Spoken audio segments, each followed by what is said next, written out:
Good morning. I wanted to share with you today a few memories that my parents had of living in the Great Depression.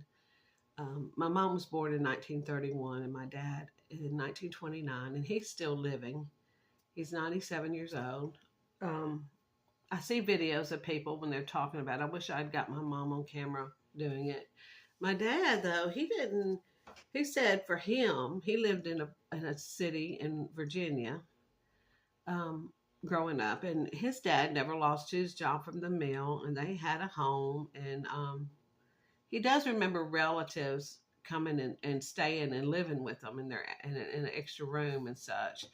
But and they also had a family that had a farm that had milking cows and chickens and grew all kinds of things. He had a cousin that was doing that, so they got plenty of fresh stuff from them. So he never really felt any pain, he said, from the Depression. He ended up joining the Navy when he was 17 years old because he wanted to see the world. And after that, he joined the Air Force, where he met my mother in New Mexico, who was working there because her brother was living there at the time. But that came later in the 50s. But my mom's memories are totally different. She lived in a home. Well, she called it a shanty. I don't know, shanty house in very small town in North Louisiana. And you can tell the difference between different parts of the country. They were very poor. My granddad was a carpenter and he did not work. I don't think he worked for a company, he just worked for himself. And I know she told me he built a lot of the places. There weren't real good houses, I don't think, that they lived in, and then they would turn around and try to sell it later and build another one, and so on. And there were six kids.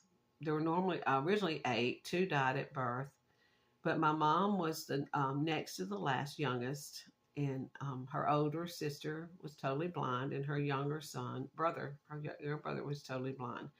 So she got kind of caught between the two as they grew up. They had to go to special schools and such. So she did without a lot. Her older sisters, had already married when, by the time she was 14 years old, I believe. So they didn't have to just be at home still with all that and doing without as much. But she used to tell me how they lived on pork and bean sandwiches. And I looked it up, and sure enough, pork and beans was a huge staple during the Depression. Pork and bean sandwiches and stuff that pretty much kept a lot of people alive. And her mom they were like a sharecropper. They would grow food wherever they could in their yard, and her mom would can it and put it up. Always working so hard, taking care of the kids. I remember my earliest memories of both grandparents. They always looked so old. It seems like people in their 60s and 70s don't look as old as they did back then. From what I remember, and they always did look really old. And they both died in their 70s, but it seemed like they would have been a lot older than that to me when they passed. But my mom used to tell me how they had an outhouse. And my daddy had indoor plumbing, so they had an outhouse, and they would have to use newspaper in the outhouse. They didn't have toilet paper, and she even one time got bit by a scorpion out there. And she always told us that story a good bit because that's one of those horrible memories she had, I guess. And growing up, she didn't have toys. She had a Sears Roebuck's catalog. And she cut out paper dolls, but she said she spent hours doing that. Her parents all remember her doing that. And she'd get cardboard and cut out the furniture in the magazine and all that, and make she'd make her own furniture for the playhouse, and that's just how she played, that and mud pies. And I think she sometimes her older brother, I think he was pretty rough on her at times, twisting her arm. She used to tell me about that, and she'd get in trouble. She'd be the one getting in trouble because both of them would get in trouble because they were fighting but it's because of what he did. But my mom was a very, excuse me, sweet woman, very modest, and it really, I wish I had her now so I could talk to her about all this because it breaks my heart to know what all she went through. Because her older sibling and her younger sibling both were totally blind. They went to blind school, so she kind of never even got a new dress. Just it was a really hard time for her, and but she loved her parents. She knew they were doing the best they could. But that just tells you how different parts of the country it was a little different. Whether you had a job or you didn't have a job and you just tried to make it on your own, like my granddad did, and he worked hard, but and it just kind of makes you wonder nowadays.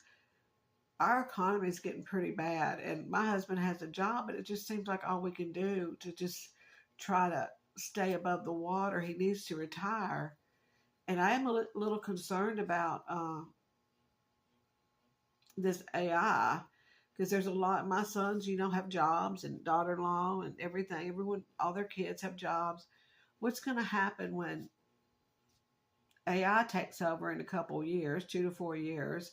And they said like 300 million jobs around the world, I believe, is what it was. Well, more than likely, not AI will fill it. And it's going to be reshaping and replacing. And it's going to be mainly the entry-level positions, particularly susceptible with nearly 50 million U.S. jobs at risk, according to some reports. Administrative and support, high risk for roles requiring repetitive cognitive work.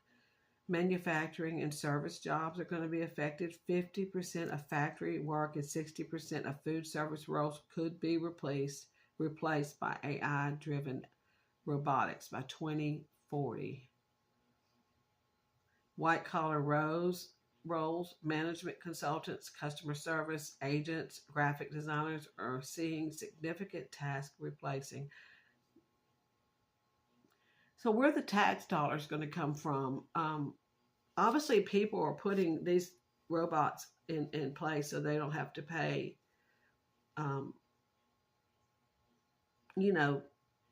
Social Security for them or anything like that or Medicare, medical insurance. So where's the money going to come from for the people that are left without jobs? Can't find a job now because that's what they did.